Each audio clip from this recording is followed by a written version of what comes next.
Hello everyone, I picked the worst times to upload, and welcome back to another edition of Let's Play Pokémon Red. Alright, we're gonna go to the next city, and there's this is the one point of the game where we have two different routes to take.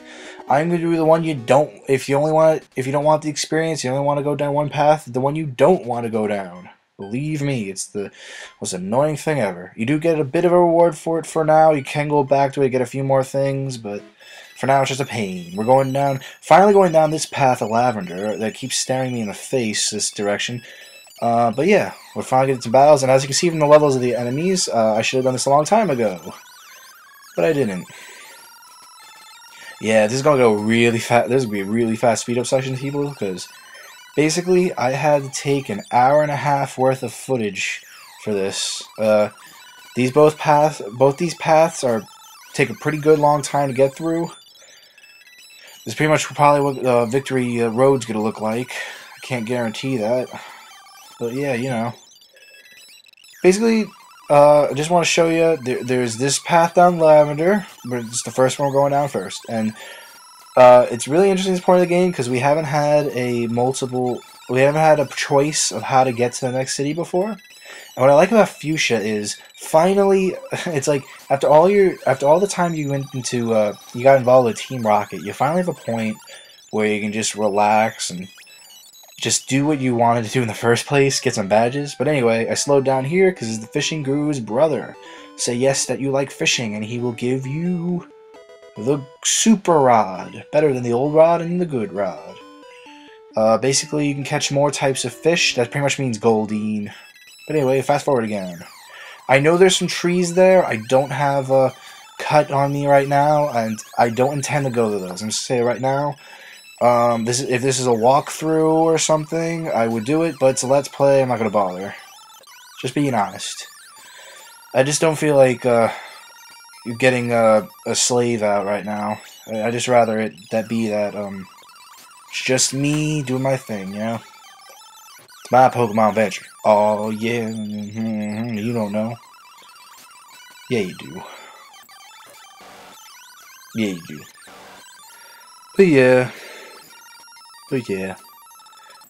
By the way, this was, I gotta say, out of all the pain it was to record this, my team is looking great by the time I get to Lavender Town. And, while I have time, Lavender Town always stuck out to me. This is gonna sound a little weird and backwards, but Lavender Town always stuck out to me because it didn't stick out to me at all. I know that sounds weird, but, like, I thought this whole time that Sabrina was in Lavender Town, and I always do that. But no, Sabrina's in Saffron. And, Koga is the gym leader here. He's a ninja, and his gym is, like, I remember Fuchsia for the Safari Zone. And the Safari Zone doesn't have to be a city. In some versions of the game, in some generations of this game, like Gen 3, it's not in a city. I think Gen 5 it's not in a city either. It's its own place you can go to. And I think it's good that they did that, because it makes this future city unmemorable. All the attention goes to Safari Zone. But what I always loved about Fuchsia was, they give you a lot of tension. Like, both in Celadon and Saffron, you beat these big underground rocket operations for their master plan. You take them down, there's a lot of tension there in the story. But now here, we're on our way to Lavender Town with the multiple ways to get there, and finding this new place, a Safari Zone to check out, which we'll be doing in the next episode. It's so nice, you know, and you're back on track, because you didn't go out on an adventure to defeat Team Rocket. You're a 10-year-old boy trying to be a Pokemon master, and it's such a noble cause. You just want to get the 10 gym badges, 8 gym badges. Of course, there are technically more than 8 gym badges. There's only 8 Pokemon League official badges, but that's my Pokemon geek rant. It's just so interesting to me how it works out that way. And it's good story writing, because you always have that tension, and you have that release. A comedic, like, you always have a comedy relief to do that. Like, in Star Wars, more geek talk, you have R2-D2 and, can't believe, this is what I get for, it's 2 o'clock in the morning, so you gotta give me a break here. And C-3PO. I remembered. Comment section. Don't hurt. Don't yell at me. I remembered. Like they're the comic relief. Like if you think about it, is there really point in the story? Not really. I mean, they make them good characters and they tie in the story very well. But if you take them out, it's gonna go the same way. Except you're gonna have so much drama and tension. You're gonna feel uncomfortable.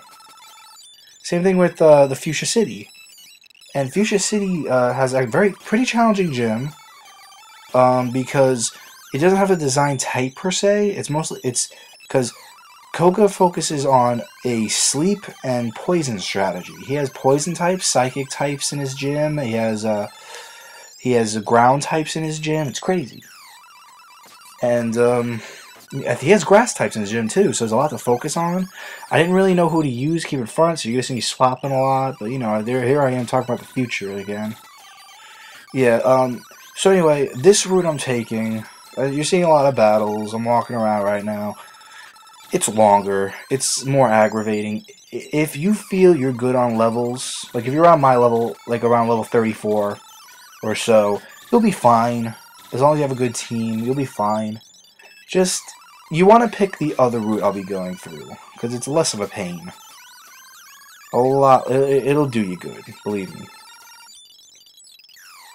But yeah, like, as you can see, you have a lot of, types thrown at you all of a sudden. And I wish the whole game was like this, to be honest. Like, I like the idea, like, I think the gyms should have type focuses, because it teaches you how to fight the type. That's the point of gyms trainers. Like, if you look in the Pokemon universe, gym trainers specialize in one type of Pokemon on purpose, so they can teach trainers how to use this type of Pokemon and at the same time how to battle against them. But I wish trainers had the same idea. Like, I started with a water type, and then I caught an electric type, and then a flying type, and then I got, you know what I mean? Like, I had some variety. I wish more trainers did that. Like, I get in Viridian City have bug catchers because they're full of bug types, but you couldn't have. You had to get like 2 Caterpies to get a Metapod and Caterpie. You couldn't have found a Weedle and a Caterpie. You know, have a Beedrill and a Butterfree. I mean, at least one of them is a poison type, and one of them can do a psychic move. You know, it would be nice. Like I have a normal type that knows psychic moves and some physical attacks. But anyway, we're back. Here we are. We made it to Lavender. And now I'm going to do the other route, which you'll see. You'll see. So now we're headed to Celadon City to take the other route. By the way, the reason why you couldn't do these before, in case it's not obvious, I mean, I think I'm pretty obvious, but, you know, just in case, these are where the Snorlaxes were blocking these routes before, and that's why. Honestly, I didn't really need to make this a slow motion section. I just had to show you I started from Celadon, but you know, I felt like we need a break from that speed up, which we're gonna go back in now. This is the bike route. The other route was on walking. There's a lot of types, but this one's a little different. It's a lot easier. It's a lot shorter. You have fighting types and poison types, and it's good because it actually gets you ready a little bit for the gym, and I could use it at a couple extra levels. You know, just because I want to stay, for the sake of Let's Play speed, I don't want to have to grind all my Pokemon, so I'm going to depend on making sure they're pretty overpowered. You know, I'm just showing off the game. I mean, I'm not going to try to challenge myself this time. I do. I mean, like, I do runs where I have, like, terrible Pokemon in my party. Like, I'll have Oddish and Farfetch and see how far I can go. But you do see a SOOO Farfetches here, I'm just saying. Here's where I realize that Psywave is a terrible attack, but, you know, it's nice to have a second Psychic attack just in case you need it. Yeah, I'm just saying. Now, here's the bike lane. The reason why I'm controlling it the way I am, well, I'm sure you can't notice in fast motion, honestly, but this is a slope. It doesn't look like it, I know, but, you know, technology then, what can you do? But I'm on a hill, basically, and that's why they require your bike, because you can't do this on foot, apparently. I don't know. I don't know how big the slope is. But I do read the sign. There's a sign at the end I read a couple times that says you've gotten off the slope. And just to prove that it's there. Like basically, when you don't hold anything, you'll always go down with the bike. You can't get off your bike at all. And this is the only area in the game where you have to be on a bike. Despite many areas of the game where you can't be on a bike, well, you know, whatever. yeah, just more trainer battles, you know? There's a couple alternate routes you can take. Most of them are shortcuts, really, or avoiding trainers, but I want the experience. I mean, why else are you seeing this fast forward section? I mean, sometimes I think I should cut out the battles. At the same time, you never know what'll happen. You know, there's always a Pokemon you can talk about. I don't know. I like it this way. I was warned, be careful with the RPGs when you Let's Play them, but it takes a lot of editing, but, you know, as long as... I think I'm handling it pretty well. I don't know. That's just my call. And, yeah, more really fast battles. So many battles going so fast. That's the title there. If you look down or up, I don't know. I don't know how your YouTube interface works. And I still pick the worst upload times ever. It's like 2 in the morning. I really shouldn't be doing this, but I record the footage, I want to get it done. But anyway, here we are. We're back in Lavender. You know. And yeah, we're not gonna... For once, I don't have to save the gym battle for the next episode, because there's no rocket grunts in my way, no dungeon. Technically, there kind of is. I'll explain next time. But the next dungeon's technically... It's not really a dungeon. Technically it is. You can call it. It's arguable. But the Safari Zone's our next focus. Because we have to get a very important thing. And the only way to do that is to do a side mission, a side quest. A mandatory side quest in Safari Zone. Here's a few interesting people. This one explains something that the warden is old. No, his teeth are false. Remember, a writer will never put a line in if it's not important. So I'm just saying. Bill's files. These people are related to Bill that we met back in Celadon a while ago. A long time ago. Felt like a long time ago.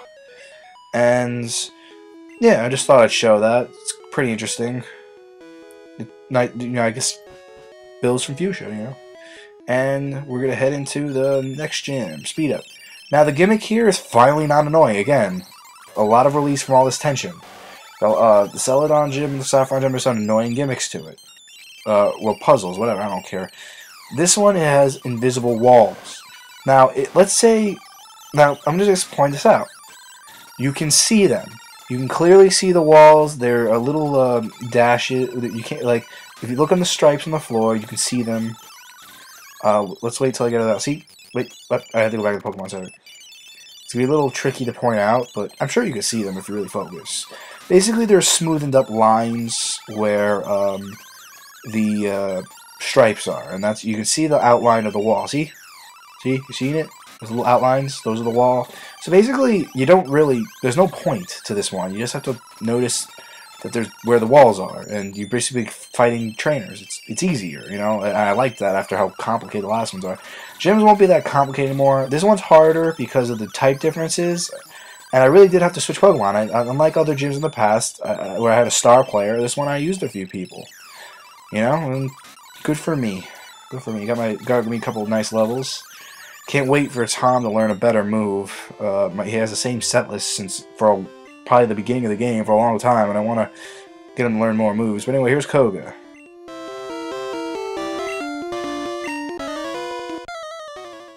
And we are going to battle him. Koga wants to fight. Koga, I would say he's the toughest gym leader. I mean, I got through it pretty fine, no problem, but... because I was pretty well leveled. And based on the gym leaders, I'm not saying I'm really overpowered. I'm trying to make them so the Let's Play will go a little quicker, so I don't have to bore you with losing and losing and losing and losing. I did lose. Did I lose? I think I lost. Yeah, I think I... No. Wow. Usually I lose some point, but I didn't yet, because I guess... I don't know. This is the best team I ever had, I'm going to say that. Because I never really took my time to think about who I want on my team. And I gotta say, I don't usually have Blastoise, but that made me really think about who to have. And I usually take a fire type. I usually take a Charizard or Venusaur. I don't know why. I mean, Blastoise is a good Pokemon. It's just I always like the other two better. Bulbasaur is the first Pokemon I ever picked, but just in case you wanted to know. Then I picked Charmander for a while, and I alternate. But I always pick Squirtle the least, so I thought I'd do it for the Let's Play. You know, have somewhat challenge and.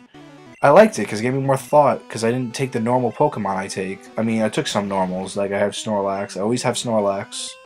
And I have Pikachu. I always have Raichu. And other than that, I never had a Dugtrio, and I gotta say, it's proven to be a very good Pokemon.